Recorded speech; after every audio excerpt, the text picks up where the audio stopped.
Yan, property of real numbers. Today ang ating topic. So, ano ba yung real number? Real number is a value that represent a quantity along a continuous number line. So, continuous number line, ano ba yung mga nasa number line natin? Those positive and negative integers, natural number, counting numbers, whole numbers. Then, real number can be ordered. The symbol for the set of real number is ito. Itong symbol na to na nasa baba, itong R. Then, the properties of real number system will prove useful when working with equations, functions, and formulas in algebra, as they allow for the creation of equivalent expression, which will often aid in solving problems. In addition, they can be used to help explain or justify solution. So, tayo habang nagsosolve ng mga problems naman, may mga pagkakataon na kailangan natin ng reason. Nakuha na natin yung sagot. Ano ba yung reason? Bakit? Ito, makakatulong sa atin sa pagpapaliwanag natin doon sa ating solution sa problem. Okay? Property, A, B, and C are real numbers, variable, or algebraic expression. So, simulan natin sa distributive property. So, A times B plus C. Then, equals to itong A, di-distribute natin sa B, multiply natin yun. So, sagot natin A times B. And A times C, di-distribute din natin. Then, operator natin dito is addition, dito.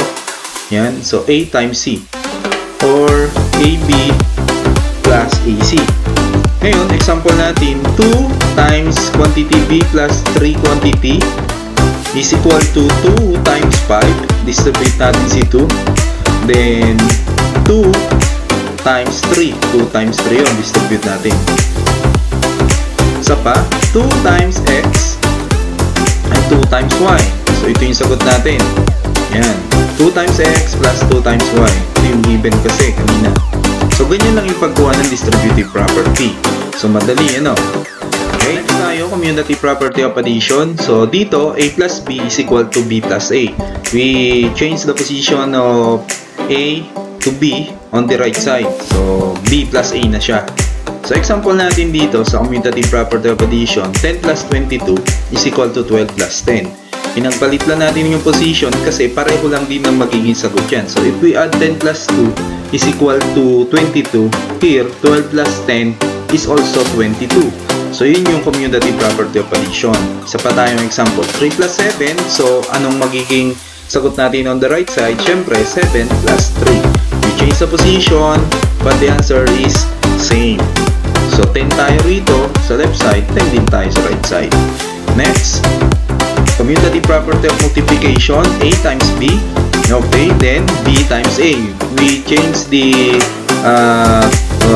tawag dito, A position to B position on the right side.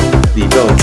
So, nabago lang din naman dito yung multiplication. Kanina kasi, property of addition tayo. Dito naman, multiplication. Kaya, yan yung ayos ng ating example.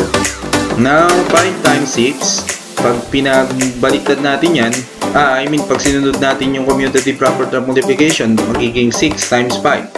Then, dito, 5 times 6. Sagot natin dito, 30.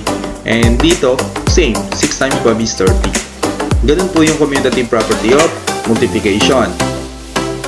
So, dito, x times y, and sa right side, y times x, pareho lang. X times y is xy, and y times x, xy ang sagot natin. Pareho lang tayo ng magiging sagot. Yan. Associative property of addition. So, dahil addition, ang sabi niya, associate, ginugroup lang natin dito. A plus quantity B plus C. Then, sa left side. Sa right side, magiging sagot na natin dito, A plus B, quantity plus C. Dito, hindi natin pwedeng baguhin o galawin ng position yung ating variable na ABC. Ang binabago lang natin dito, yung pinagsasama lang natin. Yung quantity ang binago natin. Dito, yung B at C ang magkasama. Ngayon, dito naman si A ni B. Pero, hindi natin binago yung position. Parang mapapansin nyo rito, yung quantity lang ang nabago. So, ganun lang yung associative property of addition. Example tayo, 5 plus quantity 6 plus 7, then is equal to, so dito, kung ang magka-grupo ay 6 at 7, dito, ngayon, magbabago si 5 and 6 naman. 5 plus 6 plus 7. Kung dito, 6 plus 7, 13, plus 5 ay 18. Dito naman, 5 plus 6 is 11, plus 7, 18. Same pa rin sila ng sagot. Magkaiba sila ng grupo, pero same lang ng sagot. So, yun yung associative property of addition. So, pa tayo. 2 plus quantity 3 plus 5 quantity is equal to, so, ilipat natin ng groupings, 2 plus 3 plus 5. So, dito, magkagrupo na si 2 plus 3. Samantalang dito kanina 3 plus 5. But same sila ng answer. Dito 8 plus 2 is 10. Then 2 plus 3 is 5 plus 5 is 10. Same pa din. Next tayo, multiplication naman tayo. A times B times C. Dito magkagrupo si B ni C. At dito naman si A ni B.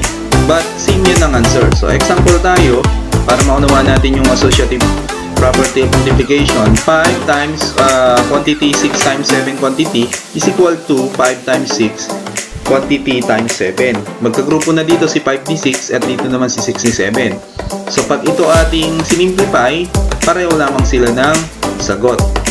Example, again, 2 times 3 times 5. Dito naman, 2 times 3 times 5. Dito, sagot, 15 times 2, 30. Ganun lang din naman, 2 times 3, 6 times 5, 30. So, same lamang sila.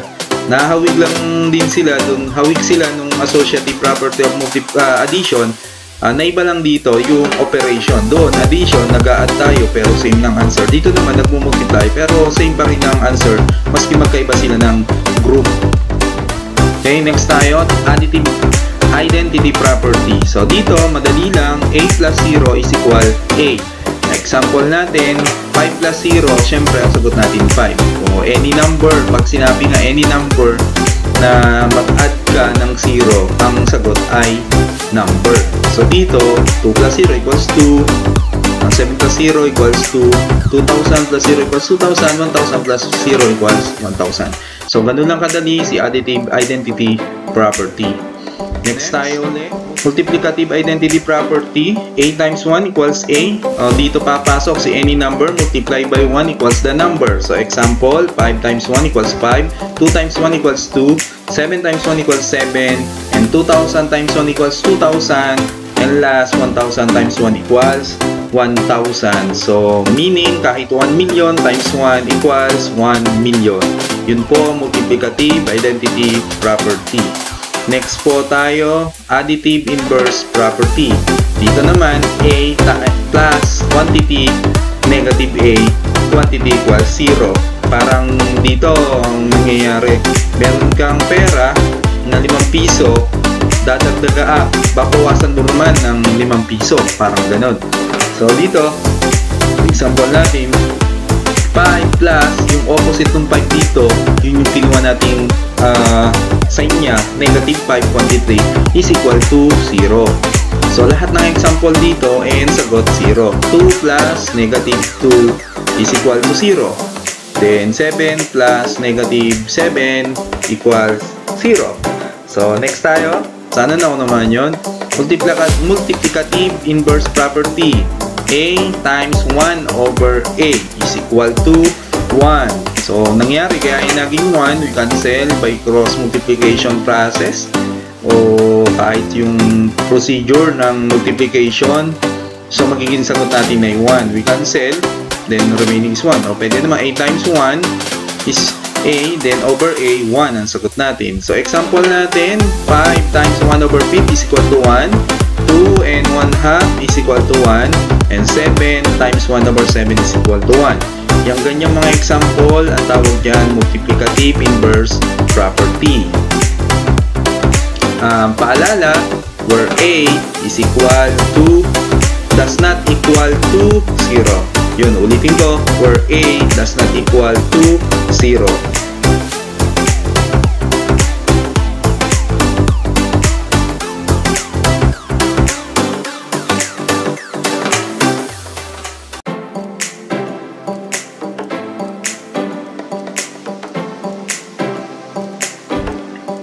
Sunod tayo. Zero property of multiplication. So, ito, ganito lang to. A times 0 equals to 0.